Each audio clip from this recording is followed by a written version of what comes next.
chafu na vangu chafu. Hadi hao jari kawa anafanya mzee hii. Acha ujinga, acha ufala. Wewe unaongelea mjengo. Umeona maboy wanajifanyanga cute yao. Hata box yake maybe imetaruka kudanganya. Hata hiyo longi yake anaongelea mjengo. Box yake imeraruka na anasema hapa mjengo. Hii ni fala tu ya kawaida. Kwa sio yenye tumengoja kazi tuko na shida gani? Na huyu jamaa amekawia kufika. Lakini huyo msako na ujinga. Wewe na uogi. Hata kumbe wewe ndio unajua. Ai kunguni bwana. Bwana niko na habari. Niko salama. Niko fiti. Nyinyi ndio wamewatuma.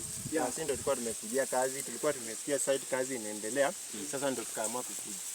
So, mnaona ni hiyo side nyingine. Kuna mafundi wanaendelea huko. So, wamewatuma kwanza yani carpenter ama mko kwa mawe. Bana sisi ni mafundi wa mkono. Mafundi wa mikono. Mimi binafsi yani ni fundi wa mikono. Naweza fanya kazi yoyote mimi. Yani just like do drive wheelbarrow. Fundi wa mikono. Drive wheelbarrow. Sasa na kwa site hakuna. Lakini mimi na bahati sanga hata naweza fanya plastic. Blasting ya mikono. Ndio hiyo. Traffic edges. Sawa. Sasa wacha niende hivi kuna mafundi huko kuja tuende. Kama ndio watu wa mikono.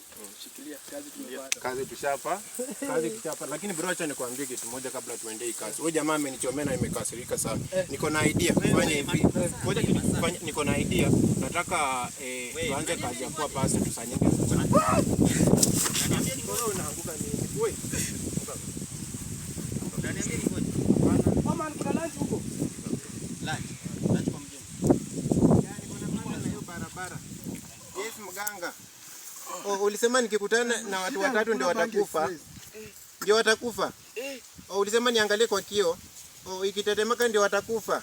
Nimefanya hivyo mganga. Mganga. Mganga mmoja akufi mganga. Mganga. Mkono inatetemeka. Mganga. Mganga. Man rudi kwa hiyo mganga mimi sitaki kukufa. Sitaki kukufa rudi kwa mganga. Rudi kwa mganga. Pia anakufa. Ngoja. Lazima pia anakufa. Huyu sasa leo anakufa huyu. Unataka kutuua. Na mganga wako huyo. Tupike mtu. Ulisema niwaone kwa kio. Mganga. Kuja sasa hapa utukufu.